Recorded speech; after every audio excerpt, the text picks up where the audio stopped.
आज से भगवत गीता शुरू करने जा रहे हैं।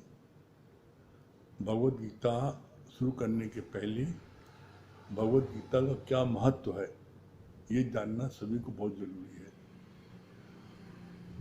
भगवत गीता एकमात्र ऐसा शास्त्र है जिसको कि स्वयं भगवान कृष्ण ने बोला है मनुष्य जात के उद्धार के लिए। इस संसार में हजारों लाखों शास्त्र हैं, कोई शास्त्र ऐसा नहीं है जिसको कि भगवान मुख से बोला गया हो। सिर्फ एक गीता शास्त्र ऐसी है, और जितने भी शास्त्र हैं वो किसी न किसी पंडित विद्वान ने बोला है। लेकिन गीता एक ऐसा शास्त्र है जिसको कि भगवान कृष्ण ने स्वयं बोला है। और इसकी आवश्यकता कब हुई? बोला, व्यक्ति भगवान को कब याद करता है? दुखों से चोट खाई न होती तो प्रभु तेरी याद आई न होती। जब कौरव पांडव में आपस में युद्ध की ठन गई और युद्ध होने जा रहा था, तब दोनों भाइयों ने भगवान कृष्ण से मदद के लिए गए। तो उस समय यहाँ भी पता लगता है कि जो अहंकारी व्यक्ति होता है वो हमेशा सिजाने बैठता है, और जो नम्रता वाला होता है वो हमेशा पैताने बैठता है। जब भगवान कृष्ण के पास दोनों गए तो पहले दुर्योधन पहुंचा और वो सिजाने जाके बैठ गया। बाद में अर्जुन गया तो अर्जुन पैताने बैठा। भगवान कृष्ण की जब आँख खुली तो उन्होंने अर्जुन से पूछा, अर्जुन कैसे आए हो सुबह सुबह? तो दुर्योधन बीच में बोल पड़ा, पहले मैं आया हूँ, पहले आप मुझसे पूछो। लेकिन भगवान ने क्या जवाब दिया? मैंने पहले अर्जुन को देखा है, इसलिए मैं अर्जुन से पूछूंगा। तो अर्जुन से पूछा, अर्जुन क्यों आए हो? तो अर्जुन ने बोला, भगवान युद्ध होने जा रहा है और युद्ध में हमें आपकी सहायता चाहिए। जो परमात्मा होता है, ब्रह्म होता है, उसकी समदृष्टि होती है।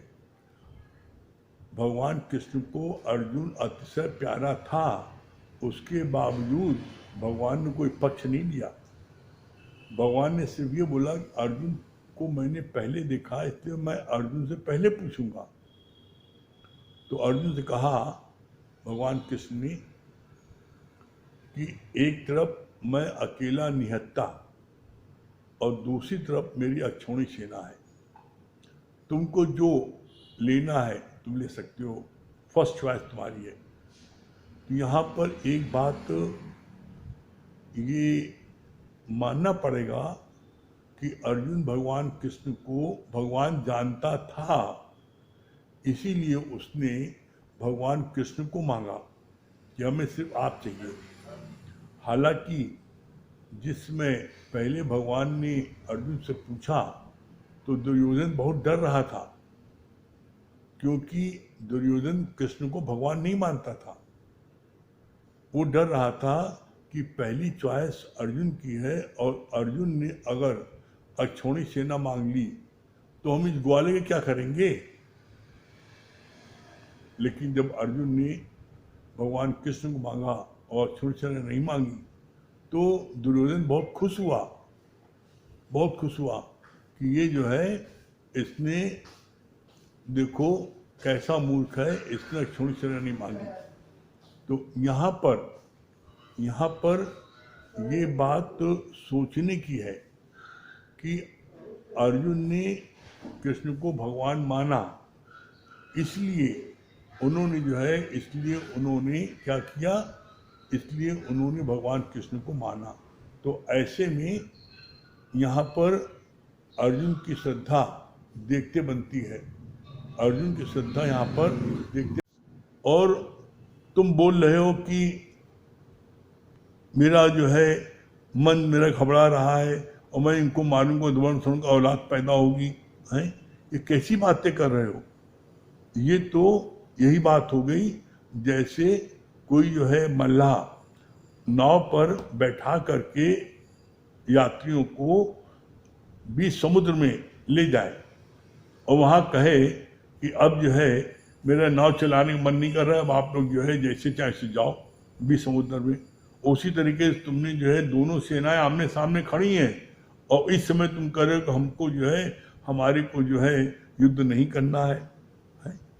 तो बोला अगर इस समय धर्म युद्ध है और इस समय तुम अगर युद्ध नहीं करोगे तो क्या होगा, तुम्हारे ऊपर जो तुम्हारी तारीफ करते हैं, तुम्हारी प्रशंसा करते हैं, वही सब तुम्हारे ऊपर जो है तुमको बहुत ही गलत वचन बोलेंगे और तुम उससे विचलित हो जाओगे।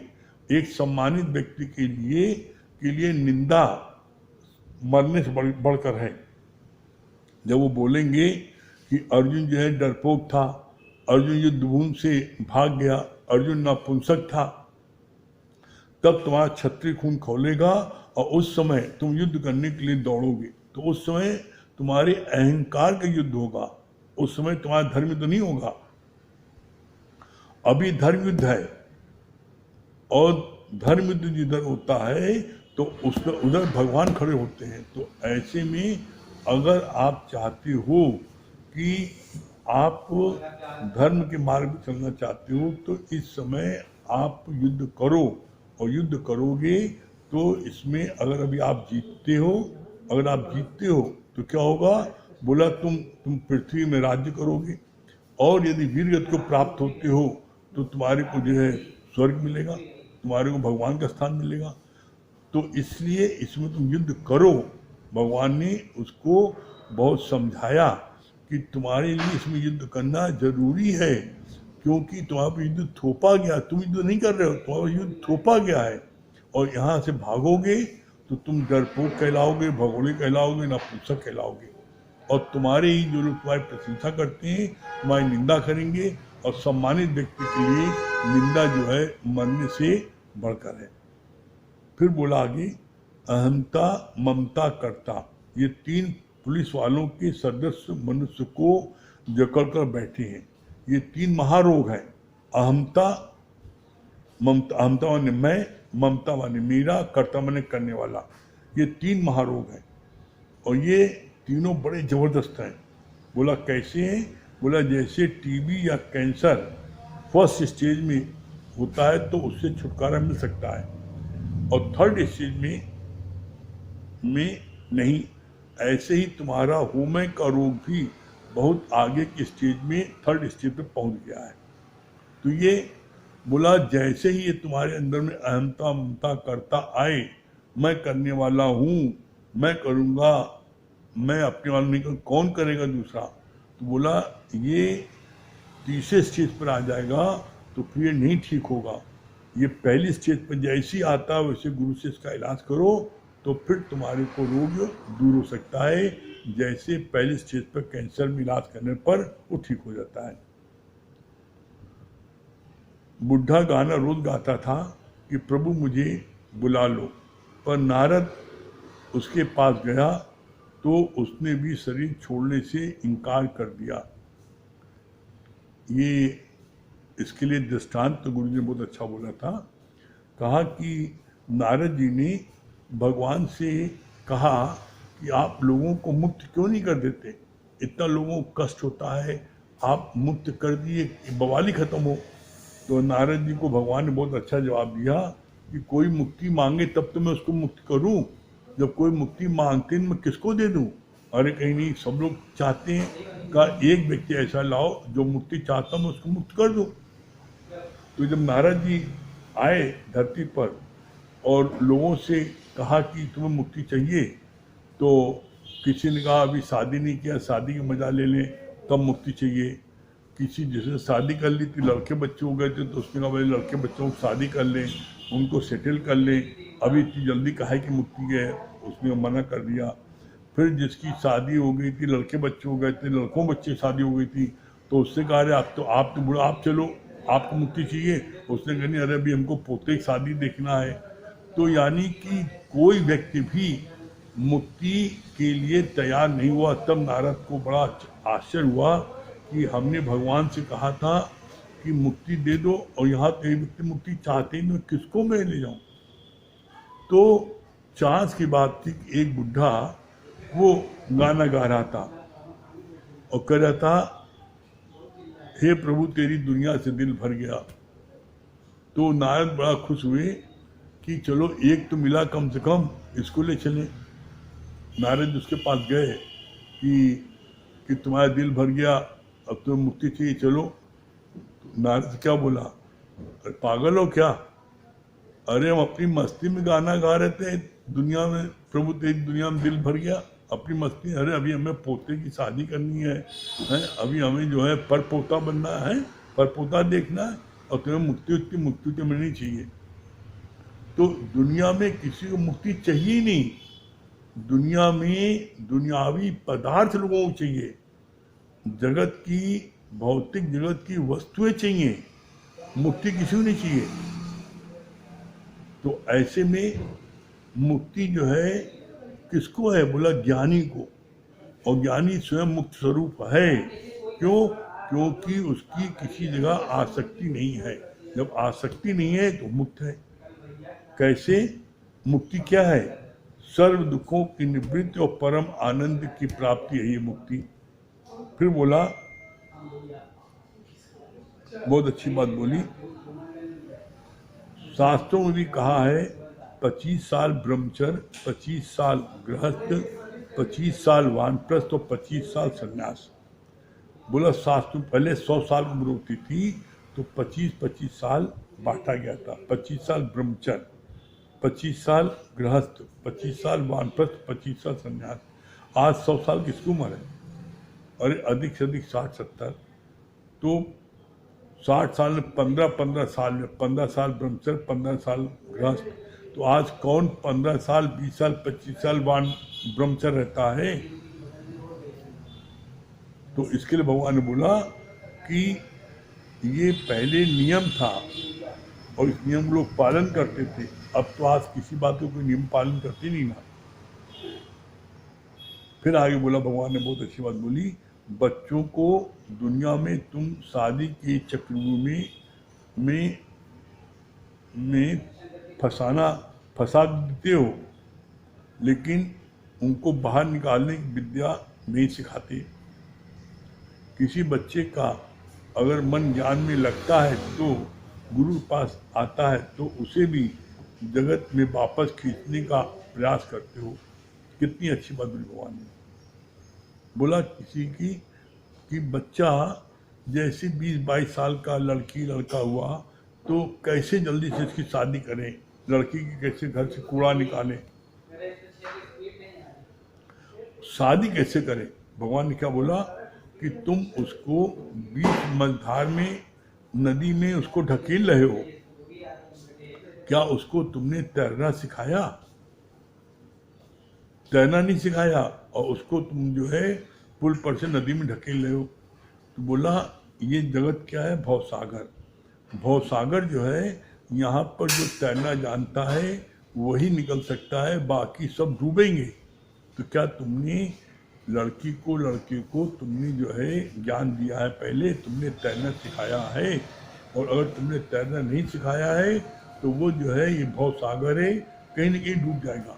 तो इसलिए शादी विवाह की पहले जल्दी नहीं करो, पहले क्या करो, पहले उसको ज्ञान दो। क्यों? क्योंकि बिना ज्ञान के हर कोई धोखा खाए और निस्दिन पूछे और पुछाए। अगर ज्ञान नहीं प्राप्त होगा, उसको तैरना नहीं सिखाओगे तो वो बीच मझधार में उसको जब पुल पर से ढकेलोगे तो नदी में डूब जाएगा बच्चा, वो बिटिया डूब जाएगी, बच नहीं सकती है। तो पहले शादी के पहले उसको तैरना सिखाओ। इसलिए गुरुजी बोलते हैं कि शादी में कार मत दो, संस्कार दो। संस्कार दोगे तो वो जो है वो इस जगत में तैर के पार निकल जाएगा। फिर आगे बोला, जैसे दरवाजे में दीमक लगने पर वो अंदर ही अंदर कमजोर होकर गिर सकता है, ऐसे ही हर मनुष्य को चिंताएं रूपी दीमक खा गई है, किसी भी समय वो गिरकर खत्म हो जाता है। पहले पहले हर एक के जीवन में ज्ञान जरूरी है, क्योंकि उससे नींव मजबूत होती है। कितनी अच्छी बात बोली। और बोला दीमक जो है वो, जैसे दीमक लकड़ी में दरवाजे पर लग जाती है तो वो दरवाज़ा किसी दिन भी एकाएक एकदम गिर पड़ता है। इसी तरीके से मनुष्य को चिंता रूपी दीमक उसको लग गई है, जिसके कारण से मनुष्य जो है कभी भी एकाएक गिर करके हार्ट फेल होता है, मर जाता है। क्यों? बोला चिंता। चिंता जो है एक ऐसी दीमक है जो जीवित व्यक्ति को जलाकर राख कर देती है। अग्नि जो है मरे हुए व्यक्ति को जलाती है, अग्नि मरे हुए व्यक्ति को जलाती है, लेकिन चिंता जो है वो ऐसी है जो जिंदा व्यक्ति को जला के राख कर देती है। तो इसीलिए बोला है कि चिंता तेरी तभी मिटेगी जब चिंतन में ले लोगे राम। जब तक तुम चिंता मैं मेरे की करते रहोगे तो तुम अंदर ही अंदर जलते रहोगे, और जैसे दरवाज़ा एक दिन गिर के नष्ट हो जाता है, उसी तरीके से जब तुम मैं मेरी चिंता करोगे तो तुम भी एक दिन गिर करके समाप्त हो जाओगे। इसलिए चिंता तेरी तभी मिटेगी जब चिंतन में ले लोगे राम। तुम्हारी चिंता कब मिटेगी? जब तुम भगवान के गुरु के वचनों को लोगे जीवन में, तब तुम्हारी चिंता मिटेगी। आप चाहते हो कि आपकी चिंता मिट जाए तो आप जो है आप गुरु के वचनों को अपने जीवन में लगाओ। अपने जीवन में लगाओगे तो आपकी चिंता निश्चित मिटेगी, निश्चित आपकी चिंता मिट जाएगी। आप करके देखो, और अगर आपको चिंता न मिटे तब कहना। ये बात हम अपने जीवन के अनुभव से कह रहे हैं आपको।